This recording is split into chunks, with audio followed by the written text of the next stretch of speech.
कि झाड़स जब बाल भैया भैया जितने लोग मंच में हट जाइए भैया भैया भैया विजय भैया एक मिनट बस। नमस्कार। ये सब लोग दिल्ली से चल गए लगा अभी। और भैया बार बार कहा जाता मन से उतर जाए महाराज, मंच से जब तो लोग डिस्टर्ब कर भैया हटाइए ना भैया, सबको हटाइए, सबको हटाइए, सबको हटाइए मन पर से। बहुत सारे कलाकार आने वाले भैया, टाइम नहीं मिल पाएगा फिर, ठीक है? अब आप लोग डिस्टर्ब करेंगे तो फिर अच्छा नहीं लगेगा। तब गर्मी होती है। और कुछ दोस्त हैं हमारे जो थोड़ा सा स्वागत में आइए भी आइए। सुनिए, स्वागत अभी रुक जाइए, स्वागत कराइए कब का लेंगे तो। अच्छा ठीक है भैया, ठीक है भाई, मैम का आदेश है। हाँ कि पातर कोरी हैया डोले हो। इनका नाम है विवेक एंड साजन, है ना? इनाम के साजन चपकैले बा कि हो कि नदिया के बीच जैसे नैया डोले कि ओ सही मोर सैया डोले। आई तो कि झारस जब बाल सैया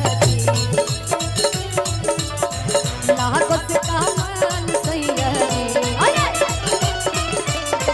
ककली से निकाल सैया उड़ावत रुमाल सैया पातर कोरी होइया डोले ओ पातर कोरी होइया डोले।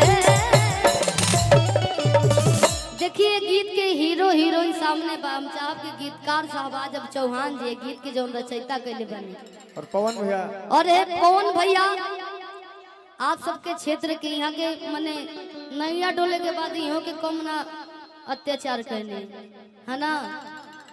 गुलाबी साड़ी किलागी में कप पौधुआ मोड़िया हो जाए कि हम गोर बानी राजा करिया हो जाए।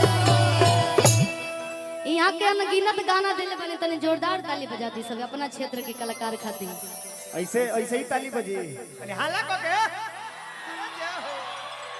आजकल ताली नहीं खे बाजत छै, कैमरा में ऐड होता है काजी कि पातर कोरी होइया डोले हो नदिया के बीच जैसे नैया ओ सही मोर सैया डोले नदिया के बीच जैसे नैया ओ सही मोर सैया डोले नदिया के बीच जैसे नैया ओ सही मोर सैया डोले। भैया लेकिन एक लाइन और ही गायब, ओकरी बाद से चौहान जी आए और चौहान जी के साथ डांस करना है आप लोग।